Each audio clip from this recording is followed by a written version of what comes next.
আসসালামু আলাইকুম আমার ভাই ও বোনেরা, আজকে তোমাদেরকে রান্না করে দেখাবো চিকেন মশলা। এখানে আমি 800 গ্রামের মতো চিকেন নিয়েছি। আমি এখন মাংসগুলো সমস্ত মশলা দিয়ে মাখিয়ে নেব। আধা কাপ পেঁয়াজ বাটা, 2 টেবিল চামচের মতো রসুন এবং আদা বাটা, 2 টেবিল চামচের মতো জিরা এবং ধনিয়া বাটা, শুকনো মরিচ বাটা 1.5 টেবিল চামচ, হলুদের গুঁড়া 1.5 টেবিল চামচ,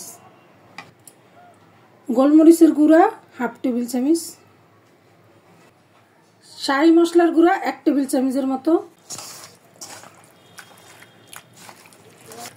সুন্দরভাবে মশলার সাথে মাখিয়ে নিতে হবে।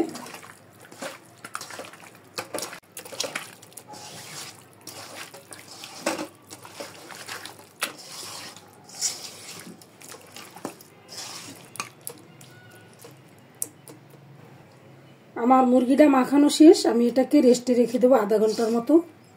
গরম হয়ে গেছে, আমি এখন রান্নার জন্য তেল দিয়ে দেব।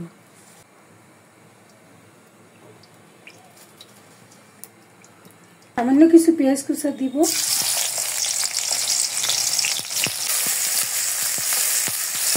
পেঁয়াজ ভাজা হয়ে গেছে, আমি এখন মাংসগুলো দিয়ে দেব।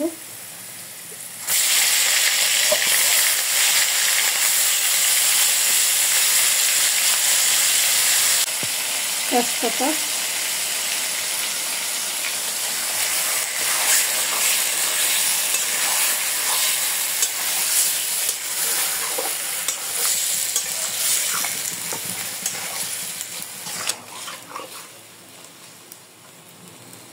আমি এখানে কোনো পানি ইউজ করব না, একদম লো হিটে রান্না করব। আমি ঢাকনা দিয়ে দেব 15 মিনিটের জন্য।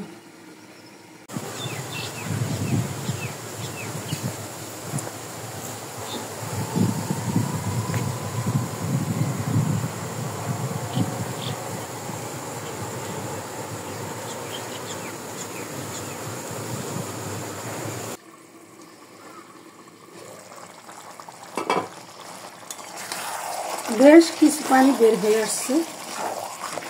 আমি এখানে লবণ দিয়ে দেব, স্বাদ মতো লবণ।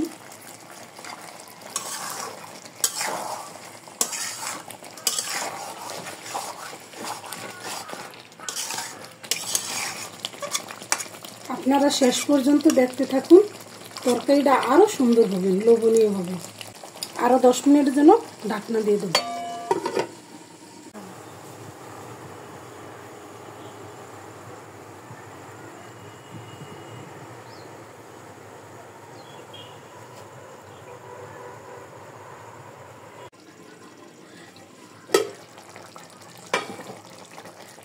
হয়ে আসছে, দেখছেন? আরো পানি কমাতে হবে, তাহলে পুরোপুর টেস্ট পাওয়া যাবে চিকেন মশলা।